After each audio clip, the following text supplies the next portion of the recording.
Hey guys, this is Michael, teacher turned trucker, and just coming with a recap from the second week of OTR training with my trainer. Some of the stuff's starting to come along. I know stamina is one of those things that's giving me problems because I'm a little older, out of shape, but starting to get there a little bit, not where I need to be yet. Backing is my main obstacle at this point. We learned a method at orientation of how to do the 45 backing, which my trainer promptly told me to disregard, stating that there's not going to be enough space and whatnot in the real world to do it, which has made backing a very, very big obstacle for me. So it's something I'm going to continue to work on in week 3. And frankly, at this point, I'm probably going to try and go back and implement some of what the orientation method said to do, because I have to be able to get it done.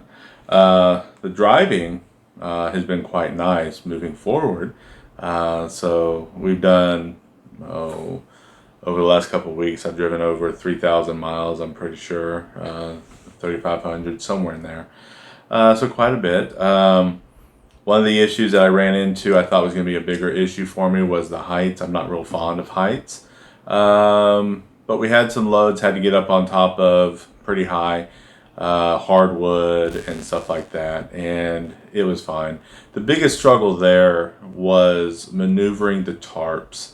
My instructor is very meticulous. He wants the tarps exactly even, or as much as possible, with the colors along the sides when you're using 2 lumber tarps.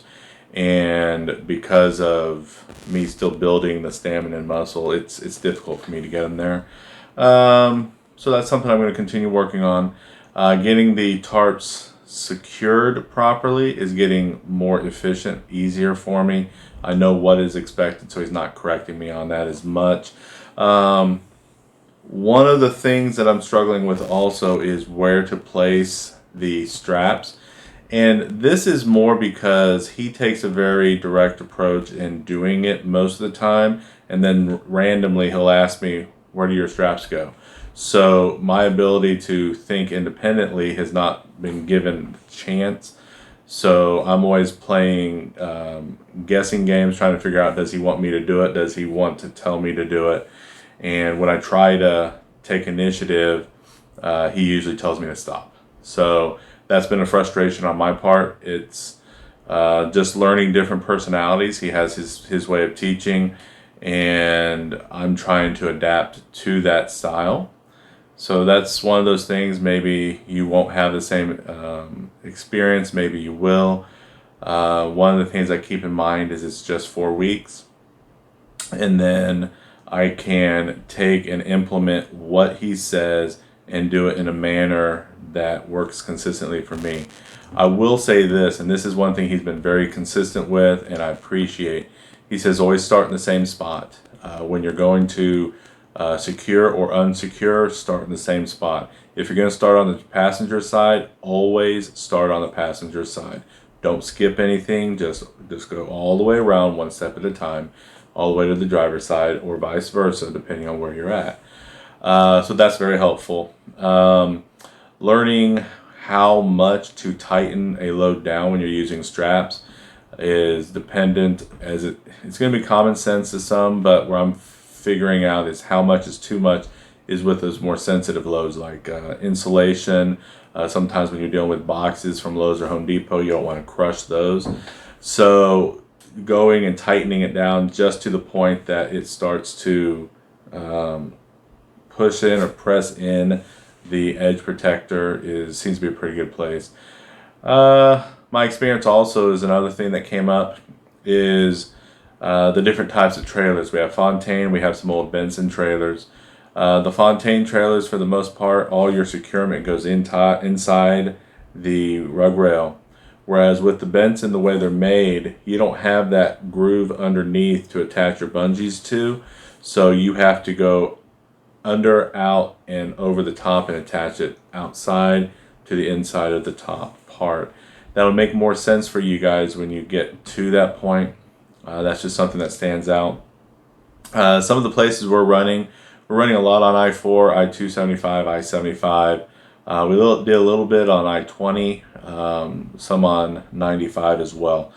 We spent a fair amount of time going up to North Carolina, Jacksonville, North Carolina. Then we shot down to Clearwater, Florida. So that was a pretty long haul.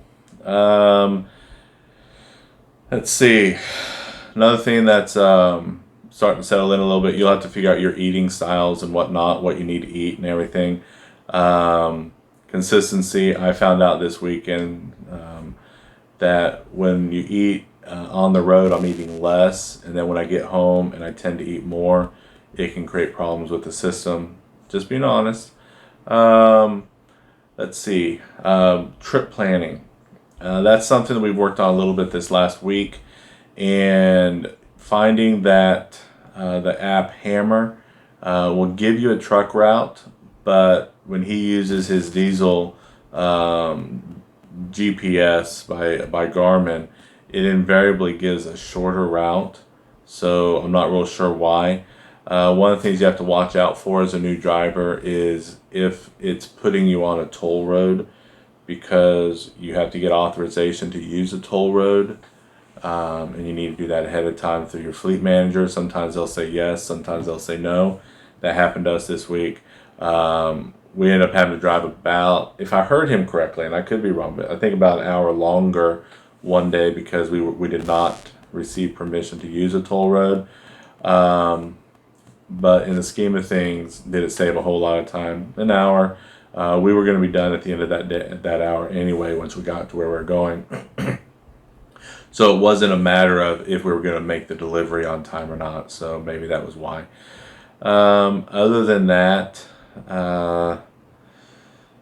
asking questions. I am finding this is something you're going to have to contend with a little bit, is do you want to do percentage pay or cents per mile? Currently the cents per mile is 49 cents. It went up. And there's only been one load where the cents per mile would have paid more than the percentage. Everything else has been significantly more, relatively. We had one load that was about $2,000 that paid $200 or $300 extra if you did a percentage pay versus mileage, if I remember correctly. So today's Monday, it's Labor Day, so I did not have to be at the truck yesterday on Sunday, so I'm getting ready to head out to Palm Coast to meet up with my trainer in a couple hours. I just wanted to do a short video. This one here is just basically, it's my experiences. If there's anything that I touched on a little bit that generates a question, by all means put it in the comments below. If you have any suggestions, I am all ears. A teacher who is only a teacher and never a student is not a good teacher. So I'm always willing to listen and learn. Sometimes it takes me a little longer to grasp it and apply it, but that's just part of my learning style. So again, any comments, questions, let me know. Hit the thumbs up if you get some value, or leave a comment, let me know. And if you have any questions, let me know. Again, this is Michael, teacher turned trucker. You guys have a great day.